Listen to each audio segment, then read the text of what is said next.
Hello students, so let's see this question. A bar magnet is released from rest along the axis of very long vertical copper tube.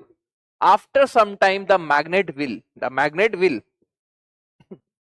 तो अगर हम magnet की बात करें तो first option है move down with almost constant speed, oscillate inside the tube, move down with an acceleration greater than g, move down with an acceleration of greater than equals to g.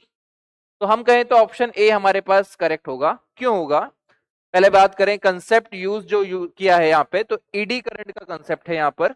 Eddy current form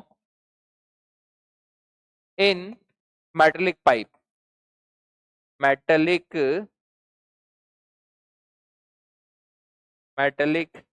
pipe. ठीक है, तो हो क्या रहा होगा अगर हम बात करें किसी पाइप की. यहाँ पे अगर हम बात करें पाइप की, ऐसा कोई पाइप है तो पाइप में मेटेलिक पाइप है, ध्यान रखिएगा ये बहुत इंपॉर्टेंट है. कॉपर क्या है? मेटल. तो मेटेलिक पाइप, एल्यूमिनियम का भी हो सकता है. मेटेलिक पाइप में अगर हम किसी बार मैग्नेट को ऐसे छोड़ेंगे, क्या बार मैग्नेट को छोड़ेंगे, तो हम कह सकते हैं due to change in field lines passing through the cross section area of the pipe there is a magnetic flux also be change. और जब कभी भी किसी मेटल पर मैग्नेटिक फ्लक्स चेंज होता है तो हम कह सकते हैं उसमें ईडी करंट फॉर्म होगा.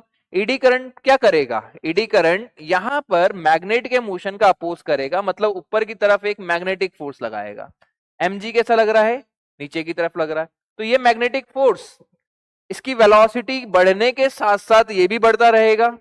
और जब वेलोसिटी इतनी हो जाएगी कि mg fm को बैलेंस कर ले, उसके बाद वेलोसिटी कांस्टेंट हो जाएगी.